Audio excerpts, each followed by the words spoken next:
नमस्कार प्यारे छात्रों, आप हैं Rajkumar Patel sir YouTube channel पर। और आज हम आपको बता रहे हैं नेस परीक्षा जो होगी आपकी उससे संबंधित यह नेस रेडिडेंस मॉड्यूल नंबर 2 है। यह कक्षा 6 के लिए है और इसमें कुल प्रश्नों की संख्या है 60 और 2 घंटे में आपको 60 प्रश्न करने हैं। आज हम इस वीडियो के माध्यम से आपको हिंदी के 15 और 15 प्रश्न गणित की इसमें हल करेंगे। इसके बाद हम सामाजिक विज्ञान की 15 और विज्ञान के 15 प्रश्नों को हल करेंगे। इस तरह से आज हम शुरू करते हैं हिंदी के और गणित के 15 प्रश्नों का हल। प्रश्न क्रमांक 1 से लेकर 15 तक जो प्रश्न हैं वो हिंदी के हैं। आप देखें यहाँ पोस्टर को पढ़कर नीचे दिए गए प्रश्नों के उत्तर में से सही विकल्प चुनिए।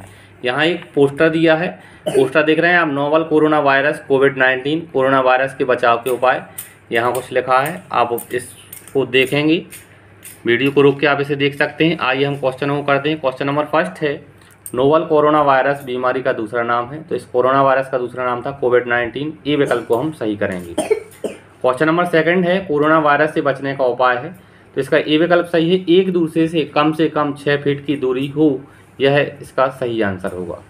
प्रश्न क्रमांक तीसरा है, तेज बुखार होने, सांस लेने में परेशानी या अन्य लक्षण होने पर कहाँ संपर्क किया जा सकता है, इसका बी विकल्प सही है, स्वास्थ्य एवं परिवार कल्याण विभाग के हेल्पलाइन नंबर पर। क्वेश्चन नंबर फोर्थ है, कोरोना वायरस से दूसरों को एवं स्वयं को कैसे बचाया जा सकता है, इसका डी विकल्प सही होगा, उपरोक्त सभी। यानी देखें आप, अपने हाथों को साबुन और पानी से बार बार धोकर, भीड़ भाड़ वाली जगह पर ना जाकर, छींकते और खांसते समय अपनी नाक व मुंह को रूमाल या टिश्यू से ढककर। तो डी विकल्प को हम सही करेंगे, उपरोक्त सभी। प्रश्न क्रमांक 5वां है, इस विज्ञापन का उद्देश्य है, तो इस विज्ञापन का उद्देश्य कोरोना वायरस के प्रति जागरूकता पैदा करना। ए विकल्प को हम सही करेंगे। प्रश्न क्रमांक 6वां है, साबुन और पानी उपलब्ध न होने पर हाथ को साफ किया जा सकता है, तो इसका सी विकल्प सही होगा, 60% अल्कोहल वाले सैनिटाइजर से। आगे देखें, निर्देश है, तालिका को पढ़कर नीचे दिए गए प्रश्नों के उत्तर में से सही विकल्प चुनिए। यहाँ एक तालिका दी है, इस तालिका को आप वीडियो रोककर आराम से पढ़ सकते हैं।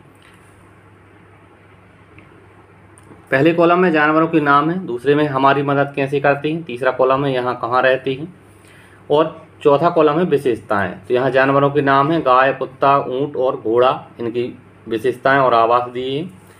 क्वेश्चन नंबर 7 में लिखा है, जानवरों के घरों की बात किस कॉलम नंबर में अंकित है, तो इसका सी विकल्प सही है, कॉलम नंबर 3 में जानवरों के घरों की बात की गई है। क्वेश्चन नंबर 8वां है, तालिका में दिए अनुसार कौन सा जानवर सर्वाहारी है, तो बी विकल्प में जो है कुत्ता जो है वो सर्वाहारी है, बी विकल्प को हम सही करेंगे। क्वेश्चन नंबर 9 है, कॉलम 1 में दिए गए पशुओं जानवरों में बालू पर कौन सा पशु आसानी से चल पड़ सकता है, तो बालू यानी रेत पर जो है ऊंट नामक जानवर जो होता है वो बहुत अच्छे से चल सकता है, सी विकल्प को हम सही करेंगे। प्रश्न क्रमांक 10वां है, किन जानवरों के दूध का उपयोग मनुष्य करता है, तो मनुष्य जो है गाय और ऊंट के दूध का उपयोग करता है, डी ऑप्शन को हम सही करेंगे, गाय, ऊंट। क्वेश्चन नंबर 11 है, घोड़े के अलावा और किस जानवर की पीठ पर बैठकर यात्रा की जा सकती है, इसका सी विकल्प सही है, ऊंट। घोड़े और ऊंट की पीठ पर बैठकर यात्रा की जा सकती है। आगे देखें, निर्देश हैं, अनुच्छेद पढ़कर प्रश्नों के उत्तर दीजिए। यहाँ एक अनुच्छेद दिया है, आप यहाँ देख रहे हैं, इस अनुच्छेद को आप वीडियो रोककर पढ़ सकते हैं, उसके बाद हैं प्रश्नोत्तर, उनके हमें आंसर करना है। आइए क्वेश्चन आंसर करते हैं। क्वेश्चन नंबर 12वां है, अच्छा व्यवहार को क्या कहते हैं, तो अच्छे व्यवहार को हम शिष्टाचार कहते हैं, बी विकल्प को सही करेंगे। प्रश्न क्रमांक 13वां है, अनुपयोगी वस्तुओं को कहाँ डालना चाहिए, इसका उत्तर है कचरा पात्र में। 14वां प्रश्न है, मगन किसकी सहायता करता है, इसका डी विकल्प सही है, वृद्ध की सहायता करता है। 15वां प्रश्न है, मगन अन्य बच्चों से किस प्रकार भिन्न है, इसका उत्तर है वह शिष्ट है, सी विकल्प को हम सही करेंगे। क्वेश्चन नंबर 16 है, यहाँ से आप जो देख रहे हैं यह गणित के प्रश्न है। पहला प्रश्न 16वां प्रश्न है, इनमें से अंग्रेजी वर्णमाला का कौन सा अक्षर समकोण दर्शाता है, तो यहाँ जो एल देख रहे हैं आप, यह एल जो है वो समकोण दर्शाता है, डी विकल्प को हम सही करेंगे। प्रश्न क्रमांक 17वां है, 3 बजने पर घड़ी की सुइयां किस तरह का कोण बनाती हैं, तो 3 बजने पर घड़ी की सुइयां समकोण बनाती हैं, ए विकल्प को हम सही करेंगे। प्रश्न 18वां है, कितना समय होने पर घड़ी की सुइयां समकोण का दोगुना कोण बनाती हैं, समकोण का दोगुना होता है 180 अंश, यानी 90 का दोगुना 180, तो 180 अंश का कोण जो है सुइयां 6 बजे बनाती हैं, ए विकल्प को हम सही करेंगे। प्रश्न क्रमांक 19वां है, सरिता, सलमा और संतोष के पास कुछ पेंसिल खरीदने के लिए क्रमशः 25, 35 और 45 रुपये हैं। इन सभी को एक ही मूल्य वाली पेंसिल खरीदनी है। ऐसी एक पेंसिल का अधिक से अधिक क्या मूल्य होगा? तो इसका अधिक से अधिक मूल्य होगा 15, यानी 15 रुपये वाली पेंसिल तीनों खरीद सकती हैं। प्रश्न क्रमांक 20वां है, यदि दी गई ग्रिड में एक छोटा वर्ग 1 वर्ग सेंटीमीटर को दर्शाता है तो त्रिभुज का क्षेत्रफल होगा। यहाँ आप देख रहे हैं ये त्रिभुज का क्षेत्रफल, हमें इस त्रिभुज का क्षेत्रफल हमने यहाँ बताया है। ये एक त्रिभुज है और ये वर्ग जो है 1 सेंटीमीटर का है, तो यहाँ मान लेते हैं हम ऐसे 2 वर्ग होंगे, एक ये और एक ये।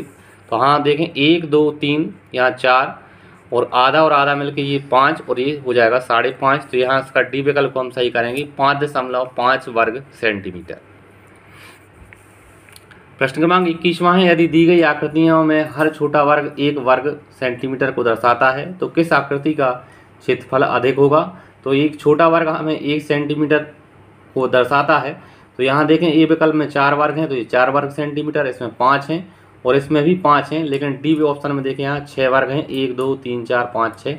डी ऑप्शन को हम सही करेंगे। प्रश्न क्रमांक 22वां है, 1 कप 2 कप बराबर है 1 गिलास। यहाँ 2 कप दिए हैं, 2 कपों को जोड़ेंगे तो बराबर आ रहा है 1 गिलास और यहाँ 3 गिलासों को जोड़ने पर आ रहा है 1 जग। अब आप देखें यदि 1 कप की वैल्यू है 200 मिलीलीटर, यहाँ 1 कप बराबर है 200 मिलीलीटर, तो आप यहाँ देखें 2 कपों को जोड़ेंगे तो कितना हो जाएगा 400 मिलीलीटर, यानी 1 गिलास जो है वो 400 मिलीलीटर के बराबर है और यहाँ 3 गिलास हैं तो ये हो जाएंगे 1200 मिलीलीटर, यानी 1 जग जो है वो 1200 मिलीलीटर के बराबर है। अब यहाँ बताना है हमें, तो 1 जग खालिस्तान है, तो 1 जग जो है 1 लीटर और 2000 लीटर के बीच होगा, यानी 1 जग की वैल्यू जो है वो आएगी 1200 मिलीलीटर। ये हमारा आंसर होगा, बी विकल्प हमारा इसका आंसर है। प्रश्न क्रमांक 23वां है, मिलान चिन्ह ये 5 5 10 और 4 14 किस संख्या को दर्शाते हैं? यहाँ देखें आप 1 डंडी 1 को दर्शाती है, यहाँ 4 डंडी और एक तिरछी डंडी, तो ये 5 और 5 10 और 4 14। ए विकल्प को हम सही करेंगे। प्रश्न क्रमांक 24वां है, राज 3 तरह के बिस्कुट के पैकेट खरीदना चाहता है। पैकेट ए में 12 बिस्किट, बी में 15 और पैकेट सी में 21 बिस्किट हैं और समान संख्या में ही तीनों प्रकार के बिस्किट खरीदना चाहता है, तो उसे प्रत्येक के कम से कम कितने पैकेट खरीदने होंगे? इसका ए विकल्प सही होगा। ए विकल्प में लिखा है ए 35, बी प्रकार के 28 और सी प्रकार के 20। अब आप देखेंगे ए वाले पैकेट में 12 निकलते हैं, तो 35 में हम यहाँ देखें आप 35 में 12 का गुणा करेंगे 420 आ जाएगा। 28 में 12 का गुणा करेंगे, बी प्रकार के पैकेट में 28 में 15 का गुणा करेंगे तो 420 आएगा और सी प्रकार के पैकेट में 20 में हम 21 का गुणा करेंगे तो भी 420 आ जाएगा। इस तरह से आप देखेंगे कि ए विकल्प हमारा सही होगा, ए 35, बी 28 और सी 20। प्रश्न क्रमांक 25वां है, कितने समय होने पर घड़ी की सुइयां समकोण बनाती हैं? तो यहाँ बी विकल्प को हम सही करेंगे, 9 बजे जो है घड़ी की सुइयां आपस में समकोण बनाती हैं। प्रश्न क्रमांक 26वां है, संख्या 5 के लिए टैली चिन्ह होगा। तो संख्या 5 के लिए जो टैली चिन्ह होगा, डी विकल्प आप देख रहे हैं यहाँ 4 बॉक्स की लाइन है और एक आड़ी लाइन 5, इसको डी विकल्प को हम सही करेंगे। प्रश्न क्रमांक 27वां है, एक परीक्षा में 5 छात्रों द्वारा प्राप्त अंक दंड आरेख में दिए गए हैं। यहाँ देखिए 5 छात्र अमन, सिफा, ज्योति, सिमरन और पॉल, इनके अंक इस दंड आरेख में दिए गए हैं। ज्योति और पॉल के अंकों में क्या अंतर है? तो आप यहाँ देखें ज्योति के अंक जो हैं वो 96 हैं और पॉल के अंक जो हैं 72 हैं। इनका हमें अंतर बताना है, तो 96 में से 72 घटाएंगे तो आएगा 24। डी विकल्प को हम सही करेंगे। आगे देखें प्रश्न क्रमांक 28वां है, आकृति का परिमाप ज्ञात कीजिए। यहाँ एक आकृति दी गई है, इस आकृति का परिमाप हमें निकालना है। परिमाप बराबर होता है आकृति की सभी भुजाओं का योग। तो आप यहाँ देख रहे हैं 7 5 12, 12 और 2 14, 14 5 17 और यहाँ ये 2 सेंटीमीटर की रेखा और है, 17 2 19, 19 7 26 और 4 30। 1 मिनट साथियों, यहाँ आप 2 7 और 5 12, 12 और 2 14, 14 और 5 हो जाएगा यहाँ 19। 19 में यहाँ 2 और जोड़ेंगे हम, क्योंकि ये पूरी लाइन 4 सेंटीमीटर की थी, आधी लाइन 2 यहाँ है, 2 यहाँ होगी, तो ये हो जाएगी 19 और 2 21। 21 में जब हम ये 7 जोड़ेंगे तो हो जाएगा आपका 28 और 28 में 4 जोड़ेंगे तो आएगा 32। बी विकल्प हमारा सही होगा, 32 सेंटीमीटर। प्रश्न क्रमांक 29वां है, अंक 1 2 3 व 4 को केवल एक ही बार प्रयोग करते हुए 4 अंकों वाली सबसे छोटी संख्या बताइए जो 4 से विभाज्य भी हो।